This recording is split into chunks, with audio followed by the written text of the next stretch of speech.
কই গো গিন্নি, লেওরা তোমার কাছে আমি চা চাইলাম না। এই তো আসছি আসছি। উফ, এ বাড়া এরা কি সংসার করে না কি করে কি জানি। একটু যে চাটা খেয়ে বাজারের দিকে যাবো, এখন তো দেখছি তারও উপায় নেই। এই নাও গো তোমার চা। এই এক চেটে চা বানাতে কতক্ষণ লাগালে বলো তো? আরে বাবা আমি একা হাতের কত কিছু করবো, চারিপাশ দেখতে গিয়ে তো দেরি হয়ে গেল। নাও চাটা খেয়ে নাও।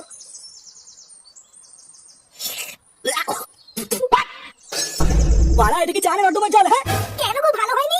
আমি তো সব ঠিকঠাকই দিয়েছিলাম। কে ঠিকঠাক দিয়েছিলে? লেওরা চা হয়নি, চিনি হয়নি, এটা ঠিকঠাক? বাড়া এত বছর বিয়ের পর থেকে শুধু ঘরে বসে গেলাই শিখেছো, আর তো কিছু শেখনি। বাড়া দিলে সকাল সকাল পুরো মন মেজাজে ঘাটটা মেরে এবার পুরো দিনটাই খাওয়া যাবে আমার। লেওরা সবই হলো আমার কপাল, না হলে কি এসব বালছাল কেন বিয়ে করে আনি? কি বললে তুমি? আমি বালছাল? সারা জীবন আমি এই চ্যাটের সংসার করে আসছি, আর তুমি আমাকে আজকে বালছাল বললে? থাকবো না আমি তোমার এই সংসারে, আমি হাওড়া বাপের বাড়ি চলে যাবো। তারপর আমিও দেখবো তোমার এই চ্যাটের সংসার কি করে। বাপের বাড়ি চলে যাবে? আরে যাও তো যাও, যেখানে দুটো গিয়ে চলে যাও।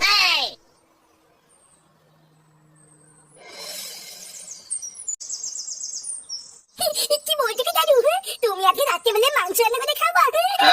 আরে হ্যাঁ রে দাদু ভাই, আজ রাত্রেবেলায় মাংস কিনে সবাই মিলে রান্না করে খাবো। হ্যাঁ আচ্ছা আচ্ছা ঠিক আছে। এই মেলেতে দিদুন তুমি কোথায় যাচ্ছ? আমি এই বাড়ি ছেড়ে চলে যাচ্ছি দাদু ভাই, আর কোনোদিনও আমি আর এই বাড়িতে ফিরে আসবো না। আরে দাদু ভাই ওইসব কথা বাদ দাও, ওই রকম কত দেখলাম, সেটাই টান পড়লে এমনি দৌড়ে দৌড়ে চলে আসবে।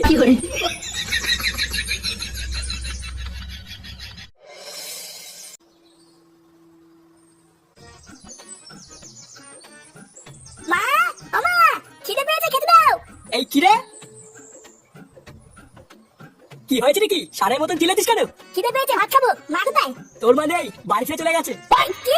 বাড়ি ছেড়ে চলে গেছে মানে? কোথায় গেছে? কোথায় আর যাবে, হাওড়া তো দাদু বাড়ি আছে। বাপের বাড়ি গিয়ে আর কয়দিন থাকবে, সেটাই টান পড়লে না দৌড় দৌড়তে চলে আসবে। আর এই মেরেছে, মা চলে গেল, আমাকে তো একবার বলে গেল না। মা যাওয়ার আগে রান্না কি করেছে? আমি ভাত খাবো, খিদে পেয়েছে। রান্না নাকি চ্যাটের মাথা করেছে? বৌমা আলু সিদ্ধ ভাত রান্না করেছে, যা গিয়ে ওটা খাইলে গিয়ে। আলু সিদ্ধ ভাত? হ্যাঁ আলু সিদ্ধ আর ভাত আমার খাওয়া হয়ে গেছে, যা খাইলে গিয়ে। ফাটা কোথায়? ফাটা খেয়েছে? না ও এখনো খায়নি, ওর বন্ধু কেউটের বাড়িতে গেছে।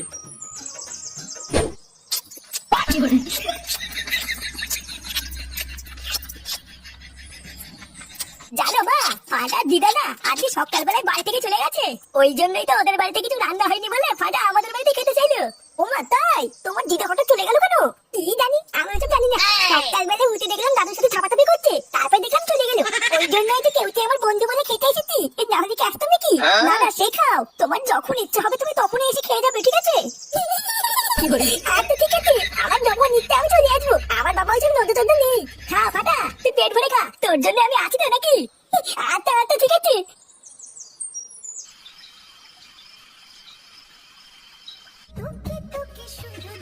এই মুহূর্তে সব থেকে বড় খবর শোনা যাচ্ছে, সকাল 10টায় ভাতার বাড়ি থেকে হাওড়া যাওয়ার বাসটি রাস্তায় ভয়াবহ দুর্ঘটনার ফলে বহু মানুষ প্রাণ হারিয়েছে। খবর পাওয়া গেছে বাসের ভিতরে যাত্রীরা আর কেউই বেঁচে নেই। আপনার গিন্নি! এই গিন্নি! গিন্নি! এটা হতে পারে না, গিন্নি! গিন্নি! আমার গিন্নি আমাকে যেতে দিতে পারে না, জানো না? গিন্নি! আমার গিন্নি আমাকে ছেড়ে চলে গেছে, গিন্নি!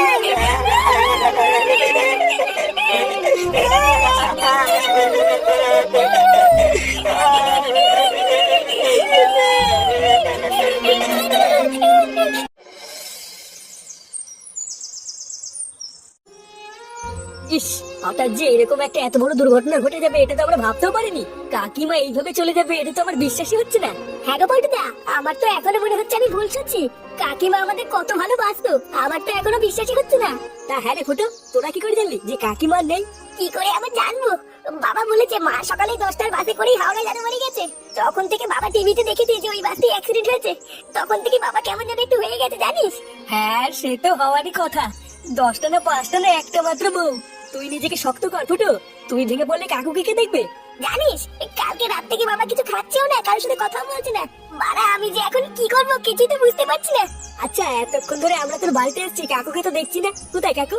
জানি না রে বল্টু, সকালবেলায় ঘুম থেকে উঠে দেখি বাবা ঘরে নেই। কালকে এই ঘটনা শোনার পর থেকে কি মাথাটাতে খারাপ করে কোথাও চলে গেল নাকি? পল্টুদা, ভূত ভূত ভূত, লাউড়া কোথায় ভূত? পিছনে দেখ রে ফুটো, তোর পিছনে ভূত। কেমন আছিস রে বাবা? কি মা তুমি? হ্যাঁ রে বাবা, দাদুর বাড়ি গিয়ে তোদের ছাড়া মন ঠিক ছিল না, তাই চলে এসেছি। চলে এসেছি মানে তুমি কালকে বাসে করে দাদুর বাড়ি যাওনি? আর বলিস না, কালকে এখান থেকে বেরিয়ে বাস ধরবো বলে গিয়ে দেখি বাসটা 5 মিনিট আগে ছেড়ে দিয়েছে। ওই জন্য তো দাদুর বাড়ি ট্রেনে করে গেছিলাম। কেন কিছু হয়েছে? কি ভাগ্যিস কাকিমা কালকে ট্রেনে করে গেছিল, না হলে যে কি হতো। আরে ফুটো, কথায় আছে না, রাখে হরি মারে কে। হ্যাঁ মানে হ্যাঁ। ফুটো, এ ফুটো, এই দেখ তাড়াতাড়ি আয়, দেখ কাকে নিয়ে এসেছি। ওই দেখ ফুটো, কাকুও চলে এসেছে, যা যা গিয়ে খুশি খবরটা দিয়ে আয়। হ্যাঁ মানে ঠিকই বলেছিস, বাবা এটা শুনলে খুব খুশি হবে। জানো বাবা, কিরে, হ্যাঁ অবাক হয়ে গেছিস তাই না? লেওরা তুই কি ভেবেছিস তোর মা মরে গেছে বলে কি তোকে মা ছাড়া থাকতে দেবো নাকি? এই দেখ দেখ তোর জন্য নতুন মা নিয়ে এসেছি। তুই এক ফোঁটাও চিন্তা করবি না, বুঝলি? তোর বাবা নান্টু এখনো বেঁচে আছে, তোর মা যে লেওরা টপকে গেছে এটা আমি তোকে বুঝতেই দেবো না। হ্যাঁ গো, এটাই কি তাহলে আমার ছেলে? আরে হ্যাঁ গো গিন্নি, এখন থেকে এটাই তোমার ছেলে ফুটো। এই দেখ দেখ তোর জন্য নতুন মা নিয়ে এসেছি। তাহলে আমি কে? এই কি গিন্নি, তুমি বেঁচে আছো? বেঁচে আছি মানে? ও, যেই শুনেছিস আমি মরে গেছি আর অমনি একটা নতুন নাম খুঁজে এনেছিস তাই না? চালা ঢামলা, তাহলে এই ছিল তোর মনে? না মানে গিন্নি, আমি তো ভেবেছিলাম তুমি।